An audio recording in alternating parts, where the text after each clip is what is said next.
demiştim ki, Bəz qalasının xarabəsini mənə göstərsin. Son dəfə vidalaşmaq üçün. Ne için o səni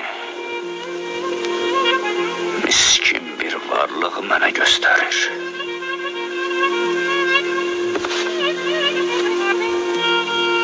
O hadiseden sonra ne yüzden yanıma gelmişsen? Zavallı. Sen hiç vaxt anlamadın ki azadlık yanğısı ne demeydi? O dəhşətli yanğı ki yüreği yandırıp küle döndürür. Azadlık. İster acı olsun ister şirin. Yalnız o idi beni döyüşten döyüşe aparan. Elə güman eləyirdim ki sen de bu yolun yolcusu olacaksan. Lakin sen anlamadın ki bu dünyada birce gün azad yaşamak 40 yıl boyunduruk altında sürünmekten daha üstündür. Mənə zülm eləyirsən. Ben sana çok demiştim. Sense az eşittin. Bana çok şey irad tutmak olardı. Çünkü ben Tulul'da zeytinyağı satan bir kişinin oğluydum. Ama sen Babək'in oğluydun. İndi benim oğlum yoktu. Sen benim belimden gelmemisən. Ata, Benim ölümüm benim için son silahtı. bu silah dünyaya mərd gəlib mərd gedənlərin son silahıdır. Sənsə buna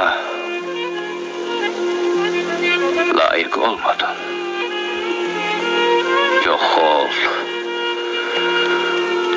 Yox ol ki gözüm bir də səni görməsin. Öldür beni ata. Geçti. Ölümü də mənə çox gördün. Elvida ata.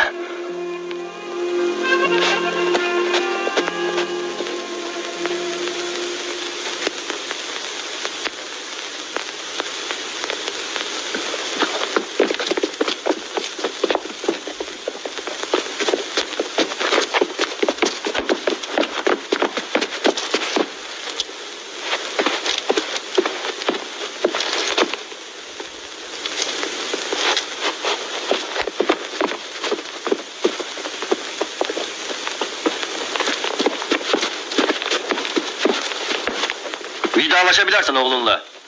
O özünü vurdu.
Elvida.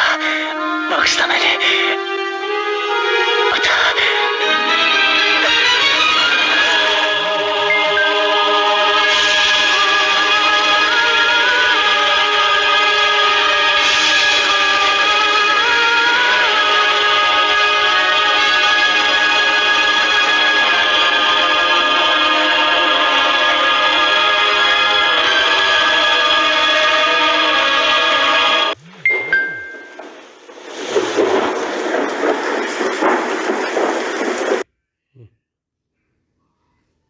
Şimdi sakız